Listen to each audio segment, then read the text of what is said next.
Nagaa fi ayyaanni Waaqayyoo gooftaa keenya Yesuus Kiristoos tokkummaan hafuura qulqulluu hunduma keessaniif haa baay'atu.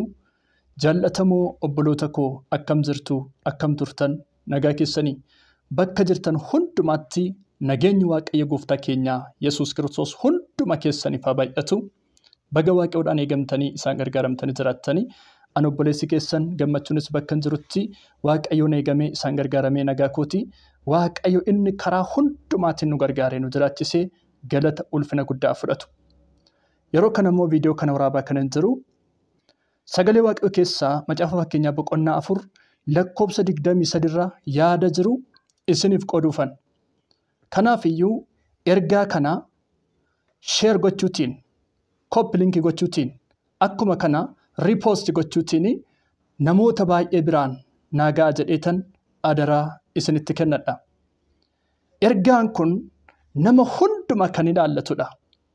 Nama hundumaaf kan ta'udha.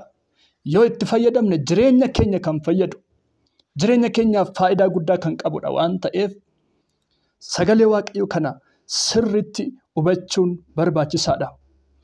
Macaafa fakkeenyaa boqonnaa 4 lakkoobsa 23 akkas jedha.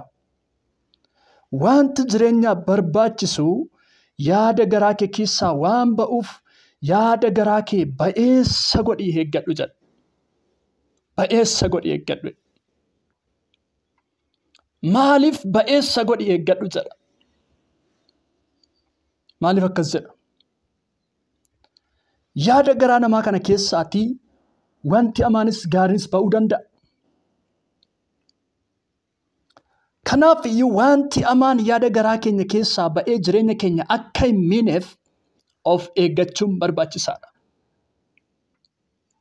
Sagalee Waaqayyoo dhaga'uun barbaachisaadha.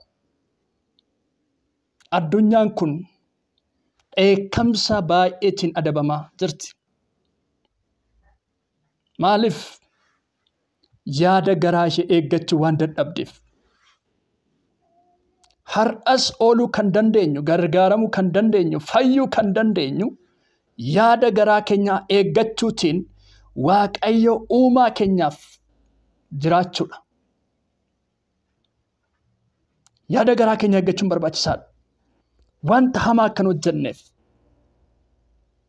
wanta hamaa kan dubbanneef, wanta hamaa kan yaanneef yaada garaa keenya eeggachuun barbaachisaadha. Fakkeenya tokkoon isinii kaasaa macaafa seera uumamaa boqonnaa 4 gaafa dubbifannu utuu Qaayeen obboleessa isaa hin ajjeesiin Aabeliin Waaqayyo akkasittiin jedhee ture. Maal keessatti arge Waaqayyo? Hinaaffaa hamaa keessatti arge.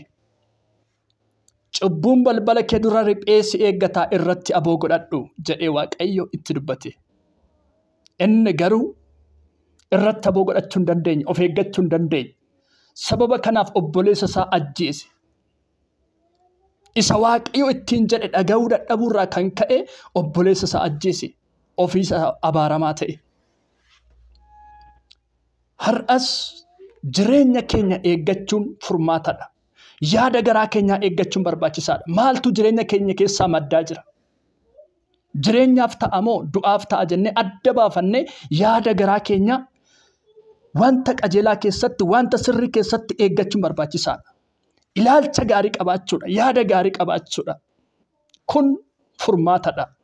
Kun du'arraa nama oolcha. Kun dheekkamsarraa nama oolchuu danda'a. Kanaaf obboloota koo yaada garaa kee ba'eessa godhaa eeggadhaa nuun jedha sagalee Waaqayyo. Gooftaan sinaa eebbisu, eebbifamaa.